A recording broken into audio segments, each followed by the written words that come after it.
Okay guys, today I want to talk to you about something that can sound really complicated, but actually it's really simple, just some big words.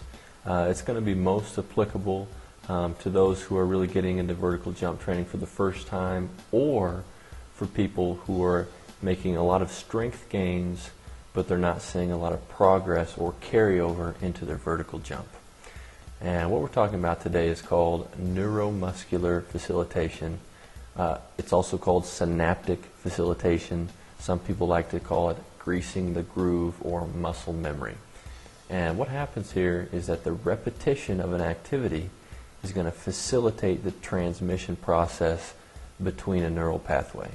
And what this results in is increased agility, speed, coordination, and most importantly, power.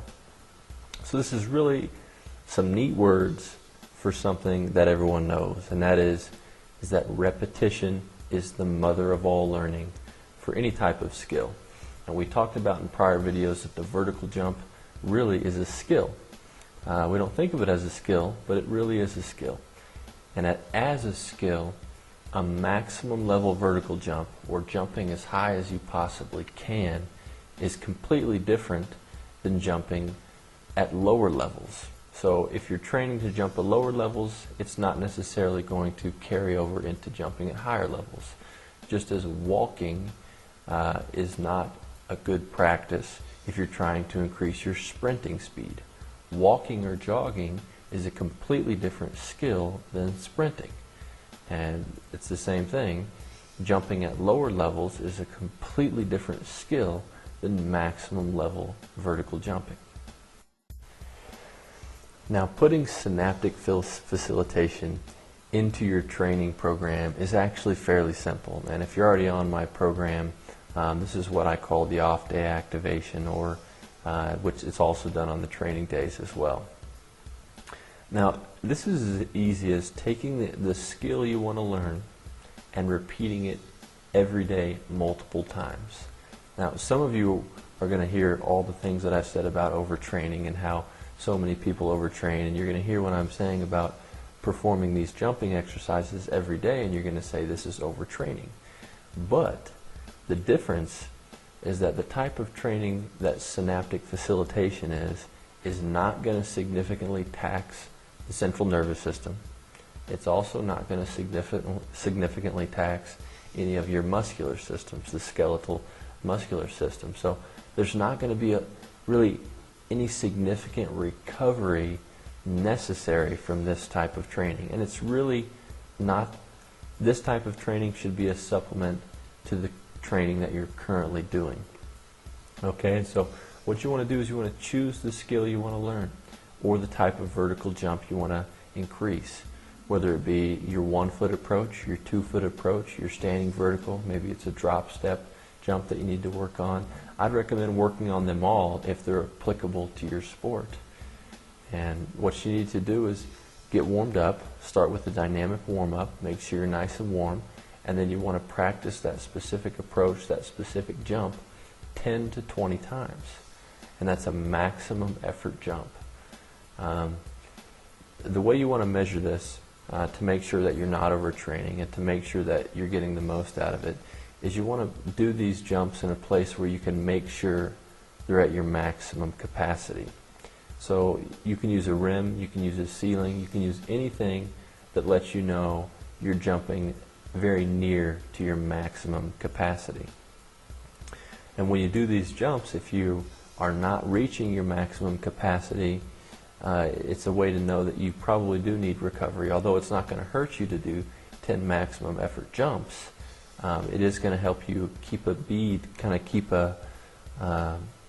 an eye on where your nervous system's at, where your muscular system's at, and what type of recovery you're in need of. However, you should be able to perform 10 maximum effort vertical jumps each and every day, and that shouldn't be a problem. That's not going to interfere with your recovery. In fact, doing that warm-up and stretching out really well each day is going to increase your ability to recover from the other workouts. So people who are fairly new to vertical jump training are going to realize in as short as a week or even sooner than that their vertical jump is going to be increased because of the facilitation process that happened, because of the increased form that they have at a cellular level.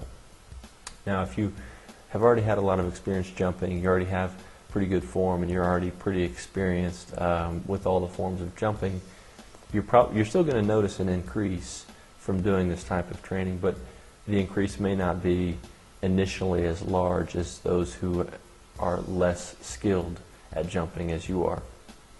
However, practicing this on a continued basis is going to help to transfer the continued strength gains you have into vertical jump increases so that you don't hit a plateau where you're gaining in strength but you're not gaining in your vertical.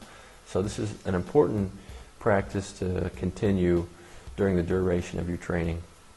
As well as I mentioned before, it is going to help you always keep an eye on where you're at recovery-wise and what your vertical truly is. I mean, those of you who are testing your vertical once every couple weeks are not going to get the same idea of the type of increases you have if you're performing maximum effort vertical jumps each and every day.